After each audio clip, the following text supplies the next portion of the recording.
사울이 길을 가다가 다메섹에 가까이 이르더니 이라는 제목을 가지고 함께 말씀을 나누도록 하겠습니다. 바울은 다메섹 도상에서 예수님을 빛으로 만나게 됩니다. 그리하여 그는 예수님을 만남을 통해서 회심하게 됩니다. 베드로가 유대인을 위한 사도라면 바울은 이방인을 위한 사도인 것을 알 수 있습니다. 사도행전 9장 15절에 주께서 이르시되 가라, 이 사람은 내 이름을 이방인과 임금들과 이스라엘 자손들에게 전하기 위하여 택한 나의 그릇이라 라고 말씀을 합니다. 전할 사람 중에 누가 포함되냐면 이방인이 포함됐어요. 그래서 이방인을 위해서 하나님이 택하신 그릇이 바울이라는 것을 말씀해 줍니다. 하나님은 기독교의 적대적이었던 그를 순식간에 회심시켜서 복음 전도자로 만드신 것을 보게 돼요.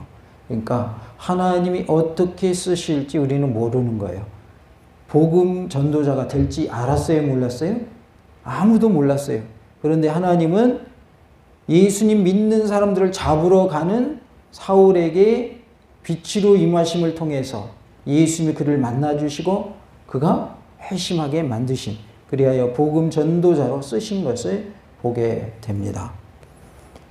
바울의 회심을 우리가 볼 수 있는데 이것은 기독교가 세계 무대를 향해서 뻗어나가는 신호탄이 된 것을 볼 수가 있습니다. 그래서 바울을 통해서 이방인 선교가 시작되었다는 것을 알 수 있습니다. 물론 집사님 중에서도 이방인 선교 시작한 사람 우리가 말씀을 통해서 살펴보았죠. 누구였죠? 빌립 집사님이 있었죠. 빌립 집사님도 이방인 선교에 앞장선 사람이었는데 사도들 중에서 이방인 선교에 앞장서게 된 사람은 바울이었다. 물론 12사도의 수에는 들어가지 않지만 바울로 우리는 뭐라고 불러요? 사도라고 부릅니다.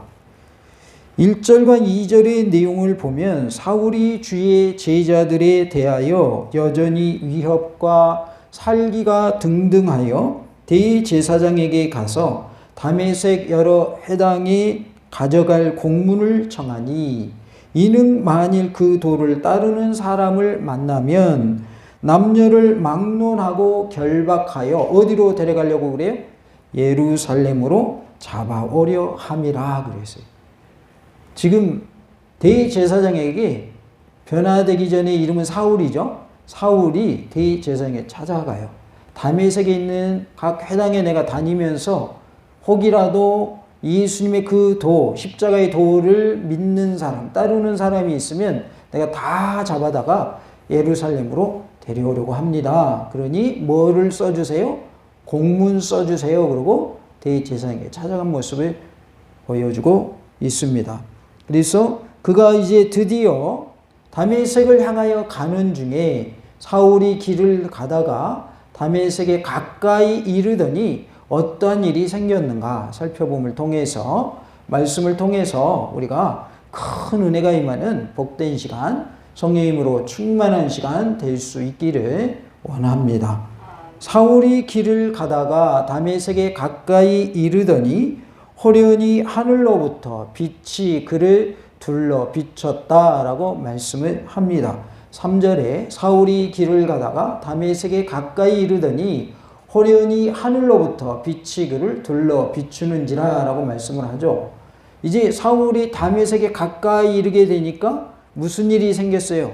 갑자기 하늘로부터 빛이 그를 둘러서 비추는 거예요. 빛이 그냥 우리가 느끼는 햇빛 정도였을까요? 아주 강한 빛이었을까요? 강한 빛이었다라는 걸 알 수 있어요.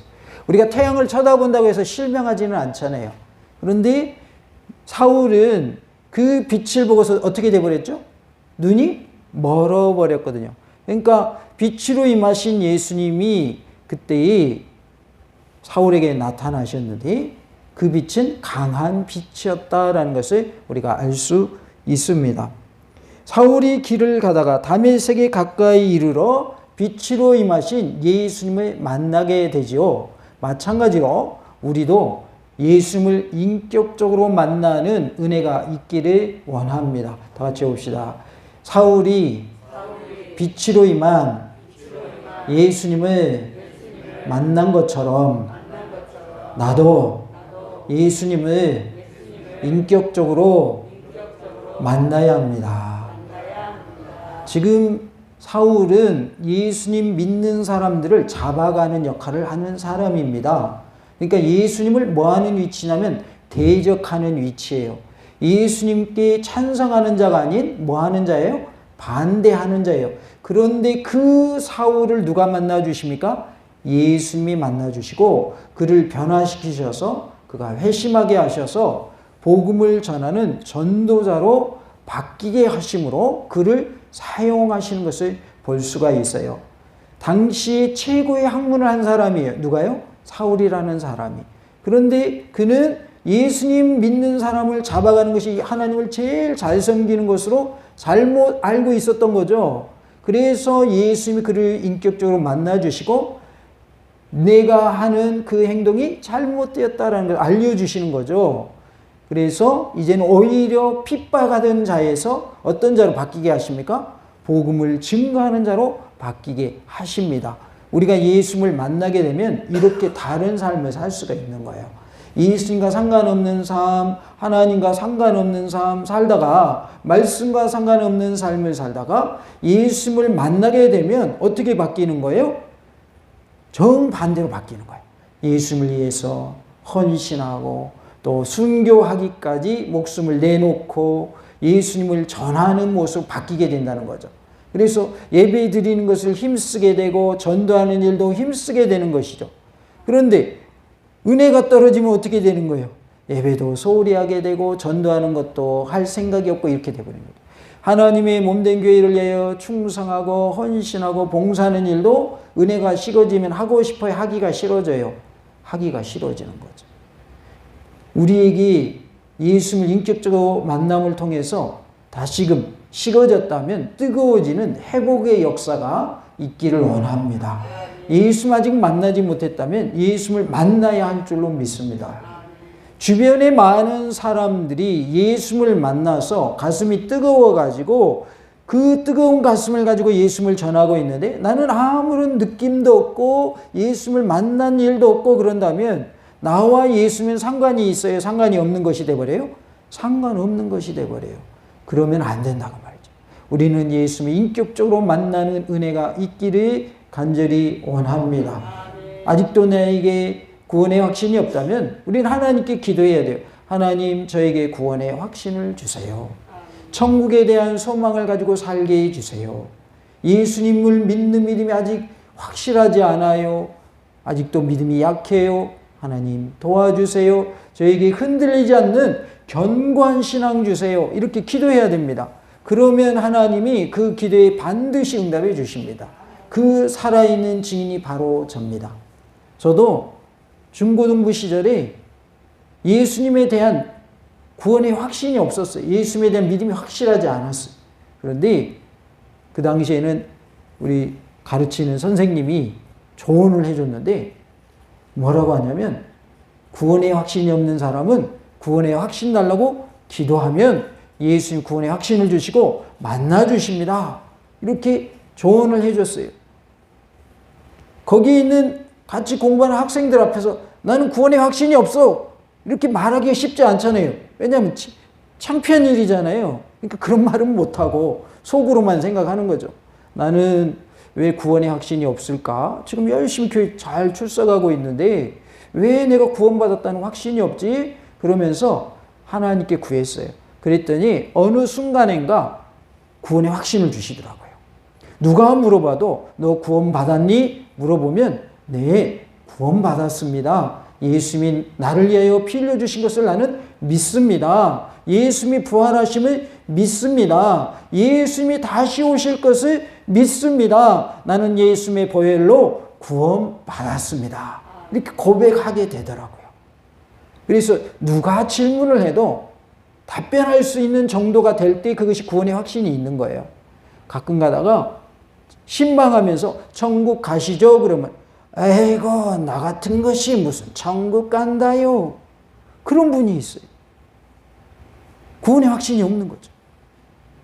구원은 내가 스스로 뭔가를 해가지고 가는 게 아니고 받는 게 아니고 천국 가는 게 아닌데, 구원을 내가 뭔가 했기 때문에 구원받는다고 생각하면 우리는 잘못 믿고 있는 겁니다.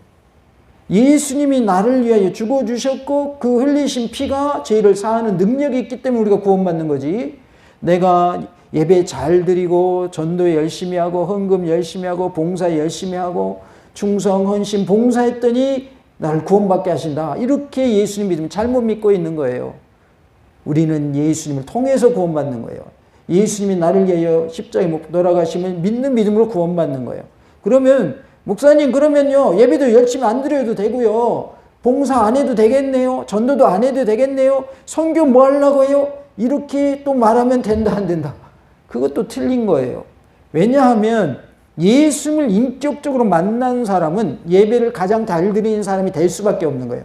예수님 만난 사람이 예배 안 드린다? 말이 맞아요 안 맞아요? 그건 말이 안 맞는 거예요. 예배를 잘 안 드리는 예수님 못 만난 사람이라는 걸 스스로 증명하는 거예요. 1년에 한 번 교회 나온다. 믿음이 있는 거예요 없는 거예요? 우리끼리 얘기지만 믿음이 없는 거예요. 아니 예수님 인격적으로 만난 사람이 매주 예배 드려도 부족할 판인데, 매일매일 만나야 할 판인데 1년에 한 번 예배 드린다. 그 사람이 믿음이 있는 건가요? 그건 믿음이 없는 거죠.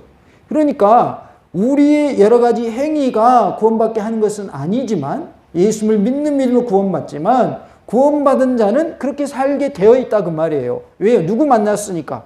예수님 만났으니까. 내가 예수님을 만나서 구원을 받았잖아요. 그러면 그 예수님을 뭐 할 수밖에 없는 거예요? 전할 수밖에 없는 거예요. 내가 예수님 만나가지고 나 구원받았어, 당신도 뭐 하시오? 예수님 믿고 천국 가시오, 이렇게 말하게 돼 있다 그 말이에요. 누굴 만났기 때문에? 예수님을 만났기 때문에. 그러니까 그 되어지는 일들은 자연스러운 것이지, 내가 그러한 전도를 열심히 하고 선교를 열심히 하기 때문에 구원받는 게 아니다. 그러면 그게 뭐냐? 구원받은 자가 마땅히 해야 할 일인 것입니다. 다 같이 해봅시다. 구원받은 자가 마땅히 해야 할 일입니다. 그래서 우리가 전도도 하고 선교도 하고 봉사도 하고 예배도 잘 드리고 그렇게 하는 거예요. 구원받은 자로서 해야 할 일이기 때문에 하는 것이지, 그거를 하니까 내가 구원받는 게 아니다 그 말이죠. 그러면 이제 우리가 예수님 인격적으로 만나는 것이 얼마나 중요한 걸 알 수 있겠죠. 예수님을 만나지 못하면요 구원도 못 받고요, 구원의 확신도 없게 되고요, 예수님을 만나지 못하면요 어떻게 돼요? 작은 일에도 시험에 들게 돼요. 예수님을 만난 사람은요 작은 시험거리쯤은 이겨낼 힘이 있는 거예요. 우리가 질병이 와도 면역력이 있으면 질병을 이겨낼 수 있죠. 코로나19가 왔을 때에도 우리 뭐 맞았어요? 백신 맞았죠. 백신 맞은 이유가 뭐예요? 백신을 통해서 그 코로나가 들어와도 이겨내라고 백신 맞는 거잖아요. 그러니까 면역력이 생긴 사람은 그 병이 찾아와도 이겨낸다 그 말이에요. 이겨낸다. 마찬가지로 예수님을 인격적으로 만난 사람은 크고 작은 시험거리가 와도 이겨낼 수 있는 거예요. 그런데 예수님 인격적으로 만나지 못한 사람은, 그냥 수박 겉핥기식으로 예수님 믿고 있는 사람은 작은 일에도 넘어지게 돼 있는 거예요. 작은 일에도. 사실 시험 받는 거 큰 거 가지고 시험 받아요? 작은 거 가지고 시험 받아요? 작은 거 가지고 시험에 들죠? 근데 그것은 뭐냐면 예수님 아직 인격적으로 못 만났다는 증거예요. 내가 예수 인격적으로 아직 못 만났어 라고 스스로 증명하는 행동인 거예요. 그거는. 예수 인격적으로 만나면요 우리가 그러한 일이 있어도 믿음 잃지 않고 신앙을 유지해 나갈 수가 있는 거예요. 예수님 믿는 데 있어서 마귀의 방해가 있을까요 없을까요? 반드시 있게 돼 있어요. 왠지 아시죠? 마귀가 하는 일 그거예요. 예수님 믿는 사람 시험에 들게 하고 예수님 떠나게 하고 하나님 안 믿게 하는 게 마귀의 일이에요. 그러니까 그거를 열심히 해야 그거는 마귀가 제 역할을 하고 있는 거예요. 마귀 입장에서는 자기 일 열심히 하는 거예요. 그것이. 그러니까 예수님 믿는 사람을 내버려 두지 않아요. 우리는 영적인 뭐를 하는 사람들이다. 전투를 하는 사람들이에요. 매일 영적인 전쟁터에서 마귀와 싸우는 사람들이에요. 목사님은 시험 안 받을까요? 마귀로부터 시험이 없을까요? 있어요. 목사님께 시험 안 받는 게 아니에요. 그러면 장로님은 시험 안 받을까요? 장로님도 시험 받아요. 왜? 마귀가 가만 내버려 두지를 않아요. 권사님이 됐든 집사님이 됐든 목사님이 됐든 장로님이 됐든 마귀는 그 사람을 넘어뜨리려고 하지 가만히 내버려 두지 않아요. 그리고 마음 아픈 일이지만 교회들 중에는 화목하지 못한 교회들이 있어요. 그것을 통해서 누가 제일 그것을 좋아하냐면 마귀가 제일 좋아해요. 왜요? 교회 어려움이 있으면 성도들이 교회 떠나버리는 것으로 끝나는 것이 아니라 아예 하나님을 떠나는 경우까지 생겨요. 그게 마귀가 원하는 거거든요. 야, 너희들 열심히 싸워. 야, 네가 오라. 여기다는 또 아니야, 네가 오라. 두 패로 나뉘었다 그러면 여기한테도 야, 네가 옳다해? 너도 오라. 이렇게 싸움을 붙인다고요. 싸워야 돼요? 화목해야 돼요? 화목해야 되는 것이 교회이지 싸우는 것 교회 아닙니다. 그거를 조장하는 것이 누구냐면 눈에 보이지 않는 마귀가 조장을 하고 있는 거예요. 그래서 우리는 영적 전투에 싸워 이겨야지 마귀한테 끌려다니면 안 돼요. 이리 끌고 가면 이리 가고 저리 끌고 가면 저리 끌려다니고 그렇게 되면 안 된다는 거죠. 그래서 예수님 인격적으로 만나는 사람은 영적인 뭐가 생기냐면 면역력이 생기는 거예요. 영적인 면역력. 그래서 마귀가 공격을 해도 이길 힘이 있는 거예요. 왜요? 하나님이 그 사람과 함께 하시기 때문에. 예수님이 그 사람을 만나 주셨고 예수님과 인격적인 만남을 통해서 그에게 뭐가 생겼기 때문에 힘이 생겼기 때문에 영적인 면역력이 있기 때문에 어떠한 시험도 이겨낼 수 있는 것이죠. 그래서 우리는 뭘 먼저 해야 되냐? 예수님 인격적으로 만나야 돼요. 예수님을 인격적으로 만나잖아요. 그러면 우리 주님께서 말씀을 통해서 나를 먹여주시고요. 또 기도함을 통해서 늘 성령님으로 충만케 하시고 어떠한 시험이 와도 시험을 이기게 하시는 거예요. 예수님 믿는다고 시험 안 당하는 것이 아니라 시험을 이길 힘을 주시는 거지 시험 안 당하는 거 아닙니다. 왜냐하면 마귀는 하는 일이 뭐니까 예수님 믿는 사람 지옥 가게 하는 거기 때문에 가만히 내버려 두지를 않는다는 거예요. 그렇기 때문에 중요한 것은 예수님 인격적으로 만나야 하고 예수님을 통해서 새 힘을 얻고 능력을 얻어서 승리하는 삶을 살아야 한다라는 것입니다. 그래서 사울이 다메섹 도상에서 빛으로 임하신 예수님 만남을 통해서 그가 변화되었듯이 우리도 예수님 인격적으로 만남을 통해서 매일매일 삶 속에서 하나님이 기뻐하시는 복음의 증거자가 되어야 할 줄로 믿습니다. 사울이 다메섹에 갔을 때 초자연적인 현상이 일어난 것에 대해서 3절에 표현하고 있는데요. 그 지점이 어디인가는 알 수가 없어요. 다메섹으로 가는 길 중에 어디쯤인가 그것에 대해서는 성경 기록하고 있지 않아요. 한편 빛이 22장 6절에서는 큰 빛이라고 되어 있고 26장 13절에서는 해보다 더 밝았다, 해보다 더 밝은 빛이었다라고 묘사하고 있습니다. 이에 대해서 혹자는 하늘로부터 온 빛에 대해서 강조하기 위한 의도와 함께 같은 이야기를 반복함으로써 나타나는 이야기의 단조로움을 없애기 위해서 저자의 배려로 이렇게 약간 다르게 표현했다라고 말하기도 합니다. 그러나 오히려 바울이 둘러 비친 그 빛에 대해서 묘사하기에 어려움이 있었으므로 간증할 때에 조금씩 달리 표현했을 가능성이 더 큽니다. 우리가 똑같은 간증을 하더라도 여기서 했던 표현하고 저기 가서 했던 표현하고 내용은 같을지라도 조금씩 다를 수 있는 것처럼 바울이 말한 부분도 그러지 않겠는가 이렇게 보는 것이죠. 따라서 그에게 둘러비친 빛의 성격은 그 빛에 대해서 언급된 세 곳의 묘사를 종합해보면 파악할 수 있습니다. 그를 둘러 비추는지라 라고 3절에 말씀을 했는데 사도행전 26장 13절에서는 같은 상황을 묘사함에 있어서 나와 내 동료들을 둘러 비추는지라 이렇게 표현을 하고 있어요. 사도행전 26장 13절에 왕이여 정오가 되어 길에서 보니 하늘로부터 해보다 더 밝은 빛이 나와 내 동행들을 둘러 비추는지라 이렇게 표현을 합니다. 여기서 나오는 왕은 아그리빠 왕입니다. 아그리빠 왕에서 재판을 받는 과정에서 변화된 바울은 그것을 복음을 전하는 기회로 삼았어요. 그러니까 우리는 기회만 오면 뭘 전해야 돼요? 복음을 전해야 돼요. 지금 아그리빠 왕이 바울 데려다 놓고 뭐 하는 거냐면 재판하는 과정이에요. 그런데 자신이 이러이러한 과정을 통해서 이렇게 했다라고 하면서 뭘 전하고 있다고요? 복음을 전하고 있어요. 대단하지 않습니까? 재판 과정에서 복음을 전하고 있다니까요. 우리는 기회만 있으면 복음을 전하는 기회로 삼아야 돼요. 재판받는 과정에서 복음을 전한다. 쉬운 이야기예요? 어려운 이야기예요? 쉽지 않은 이야기입니다. 그런데 바울은 오히려 그것을 기회로 삼았다는 거죠. 그래서 우리는 뭘 기회로 삼자? 위기를 기회로 삼자 그 말이에요. 위기가 왔을 때 우리는 기회로 삼으면 그것이 역전되는 계기가 될 줄로 믿습니다.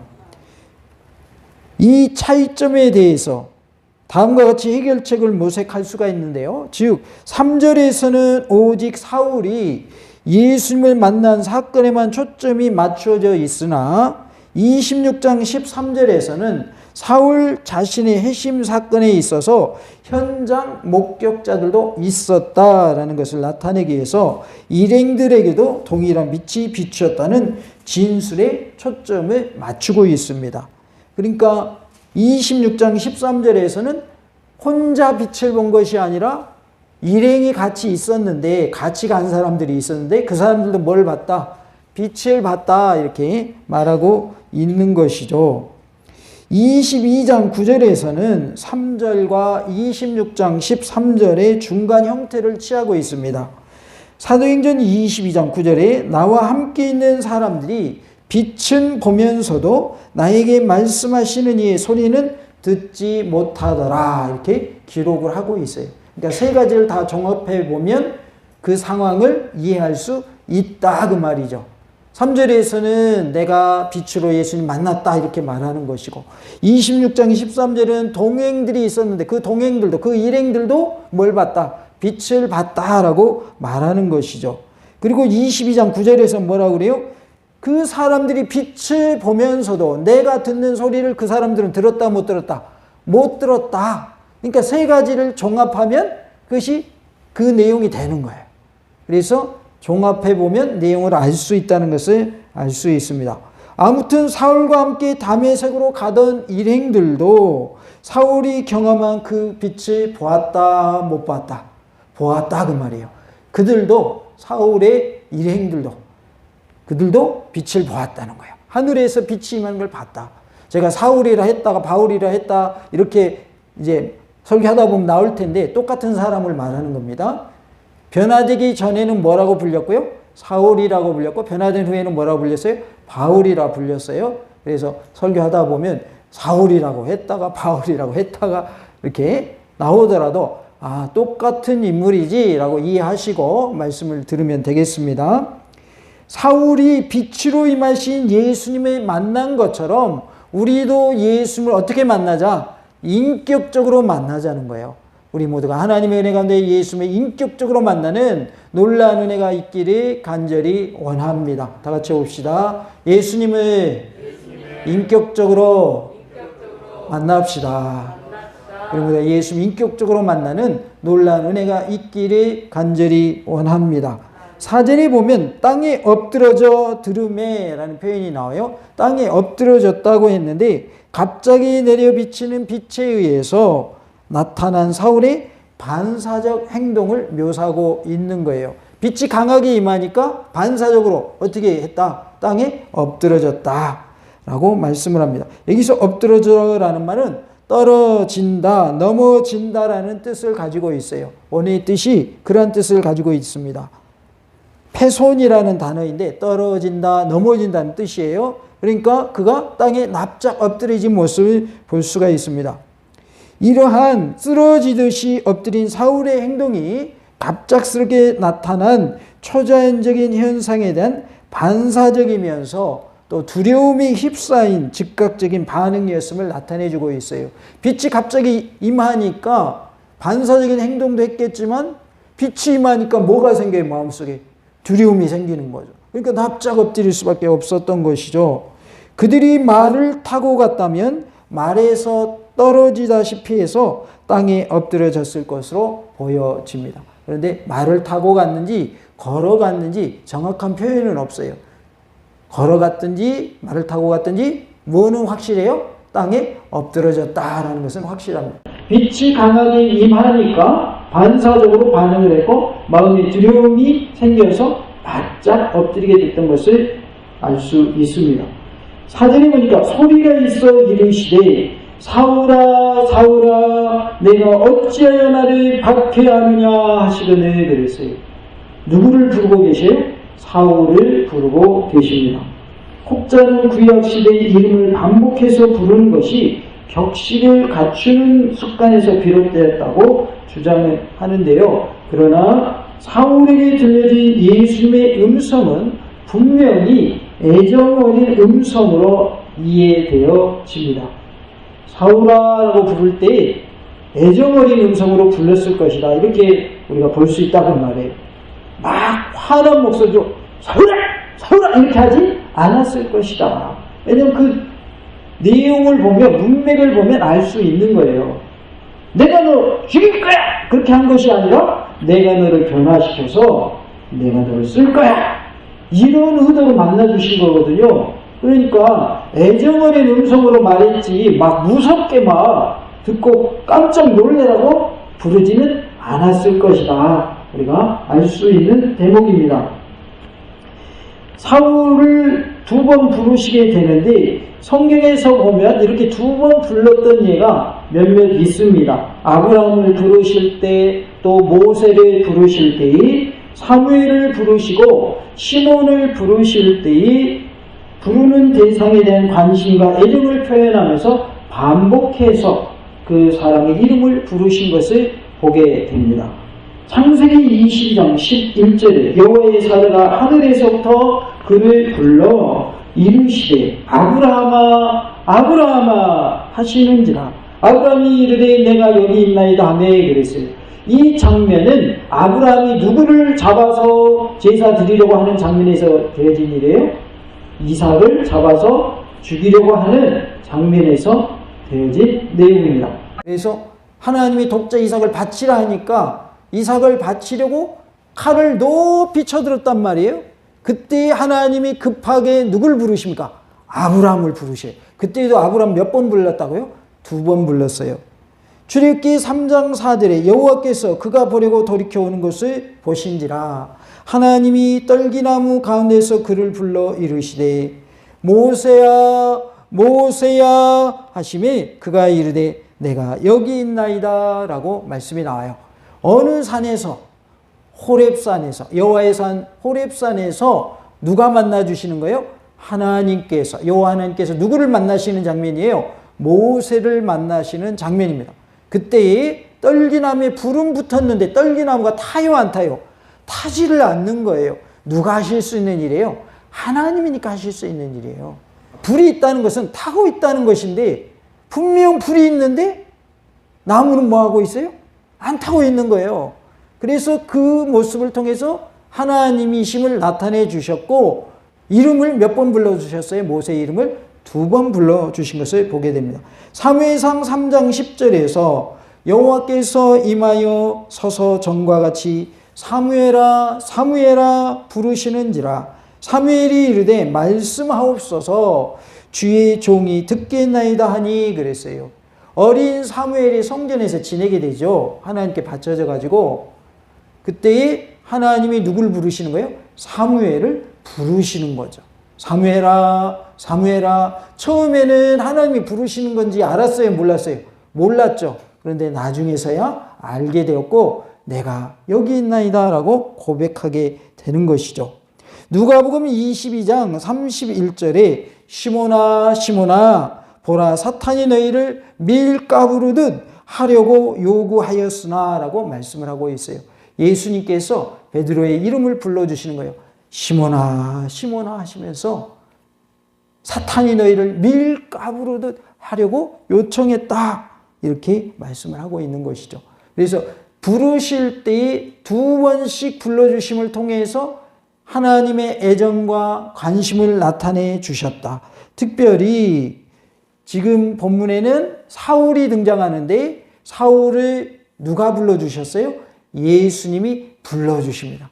그러면서 내가 핍박하는 예수다라고 밝히시게 되지요. 우리가 예수님을 만나는 은혜가 있기를 간절히 원합니다. 다 같이 봅시다. 예수님을 인격적으로 만납시다. 그러면 우리가 예수님을 인격적으로 만남으로 사울이 변하여 바울이 되고 예수님을 대적하는 자에서 예수님을 전하는 복음 증거자가 된 것처럼 전도자가 된 것처럼 우리도 하나님의 큰 일꾼으로 하나님의 선한 도구로 쓰임받는 놀라운 은혜가 있기를 간절히 원합니다. 할렐루야!